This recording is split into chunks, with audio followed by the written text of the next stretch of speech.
అందరికీ నమస్కారం అండి. రోజుకు ఒక మంచి మాటలో ఈరోజు మరొక సత్యం తెలుసుకుందాం. ఈరోజు మన సనాతన ధర్మం పునర్జన్మ గురించి తెలుసుకుందామండి. ఒకసారి మన సనాతన ధర్మంపై వేదాంత శాస్త్రంపై మక్కువ ఉన్న ఒక విదేశీయుడు పరమాచార్య స్వామివారిని దర్శించాలని కంచి మఠానికి వచ్చాడు. అతను కొన్ని సందేహాలను అడగాలని అనుకున్నాడు. వెంటనే అతనికి స్వామివారి నుండి పిలుపు వచ్చింది. ఇక సమయం వృధా చేయకుండా తన సందేహాలను స్వామివారి ముందుంచాడు. స్వామీజీ, నేను మీ సనాతన ధర్మం యొక్క అన్ని సిద్ధాంతాలను అర్థం చేసుకున్నాను, వాటిని గౌరవిస్తాను. కానీ ఈ ఒకే ఆత్మ పాప పుణ్యాల ఫలం వలన మళ్ళీ జన్మించటం, క్రిందటి జన్మ కర్మఫలం ఈ జన్మకు రావటం అనే ఈ పునర్జన్మ సిద్ధాంతం నాకు నమ్మశక్యం కాకుండా ఉంది, అర్థం కావటం లేదు. మీరు ఈ విషయంలో నాకేమన్నా కొంచెం సలహా చెప్పగలరా అని అడిగాడండి. ఎందుకంటే మా ధర్మం ప్రకారం ఈ జన్మలో చేసిన పాపపుణ్యాల ఫలితం ఈ జన్మలోనే అనుభవిస్తాం. అంటే మేము నిజాయితీగా ఉంటే మా దేవుడు మాకు మంచి చేస్తాడు, కపటంతో ప్రవర్తిస్తే మాకు చెడు ఫలితాలను ఇస్తాడు అని మా నమ్మకం అని చెప్పాడు ఆయన. అప్పుడు మహాస్వామి వారు అన్నారు, నీ దగ్గర కారు ఉందా అని అడిగాడు. ఉంది అన్నాడు. అయితే ఈ కంచీపురంలో చాలా హాస్పిటల్స్ ఉన్నాయి, హాస్పిటల్స్కి వెళ్ళి కొంచెం సమాచారం గణాంకాలను సేకరించరాగలవా అని అడిగాడు. ఓకే, అలాగే చెప్పండి అన్నాడు.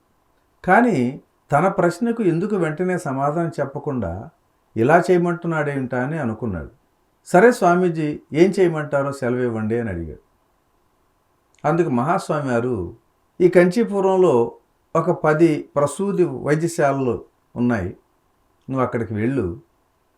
అక్కడ గత 2 రోజుల్లో పుట్టినటువంటి పిల్లల వివరాలు, వారి ఆరోగ్యం, తల్లిదండ్రులు పేర్లు, వారి స్థితి, వారి విద్యార్హతలు, పుట్టిన సమయం, ఇలా అన్నీ తెలుసుకొని రా అని చెప్పారండి.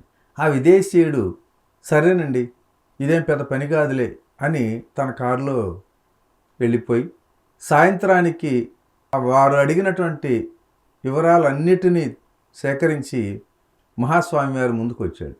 వివరాలు స్వామివారు చెప్తున్నాడు. స్వామి, ఈ 2 రోజుల్లో 10 ఆసుపత్రులకు 15 మంది పిల్లలు పుట్టారు. 7 మగపిల్లలు, 8 మంది ఆడపిల్లలు. వారిలో 3 పోషకాహార లోపం ఉంది. 2 ధనికులైన తల్లిదండ్రులకు ప్రథమ సంతానం. వారు అత్యంత ఖరీదైన ఆసుపత్రుల్లో పుట్టారు. 4 పిల్లలు రోజు కూలి చేసుకునే వారికి పుట్టారు. వారికి అప్పటికే పిల్లలు కూడా ఉన్నారు అని చెప్పుకొచ్చాడు. స్వామివారు అతను చూసి కొన్ని ప్రశ్నలు వేయటం మొదలుపెట్టాడు. వీరు పుట్టిన ఈ 2 రోజుల్లో వారు నిజాయితీగా ఉండటమో లేదా కపట బుద్ధితో ప్రవర్తించటమో చేశారని నువ్వేమైనా అనుకుంటున్నావా అన్నాడు. లేదు స్వామి, వారు కనీసం తమ తల్లిని కూడా గుర్తించలేని చంటి పిల్లలు కదా, కాబట్టి ఈ జన్మలో వాడికి పాపం పుణ్యం అనేది ఏమీ తెలియదు అని చెప్పాడు. అప్పుడు మహాస్వామి వారు అన్నారు, మీ సిద్ధాంతం ప్రకారం మరి ఈ పిల్లలందరూ కూడా ఏ పాపం పుణ్యం చేయలేదు కదా, కాబట్టి అందరూ ఒకేలాగా ఉండాలి. కానీ ఇక్కడ లేరు. కొంతమందికి ఆరోగ్యం బాగోలేదు, కొంతమంది ధనవంతుల పిల్లలు అయ్యారు, కొంతమంది కూలి వాళ్ళ పిల్లలు కూడా అయ్యారు. ఒకే రోజు ఒకే అక్షాంశం రేఖాంశం ఒకే ఊరిలో పుట్టిన పిల్లలైనా ఒక్కొక్కరు ఒక్కొక్క పరిస్థితిలోనే ఉన్నారు. ఇదే పునర్జన్మ సిద్ధాంతం నాయన అని చెప్పడం జరిగింది. ఆ విదేశీయుడు ఈ మాటలు విని స్థాణువైపోయాడు. ఇక్కడే పునర్జన్మ సిద్ధాంతం నిజం అనేది మరి మనందరికీ తేటతెల్లమవుతుంది కదా.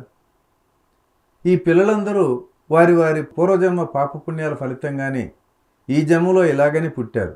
ఆ విదేశీయుడిని చూసి సనాతన ధర్మం, ఆ విదేశీయుడిని చూసి సనాతన ధర్మ సాకార రూపం చిరునవ్వు నవ్వుతుంది. మిత్రులారా, సనాతన ధర్మానికి పునర్జన్మ సిద్ధాంతం ప్రాణం. దాన్ని నమ్ముతాను అని చెప్పటానికే నుదుట బొట్టి పెట్టుకోవటం మన సాంప్రదాయం.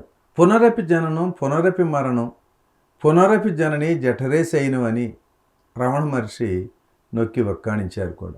మరి ఈరోజు ఈ మంచి మాటను ఇంతటితో ముగించుకుందాం. రేపటి రోజుని మరొక జీవిత సత్యం ద్వారా కలుసుకుందాం. Thank you. ఇట్లా మీ రామిరెడ్డి, మానస సరోవరం. మీరు ధ్యాన జ్ఞాన ప్రచారం చేయాలనుకుంటే లక్షలాది మంది ఆదరిస్తున్న PMC ఛానల్తో భాగస్వాములు కండి.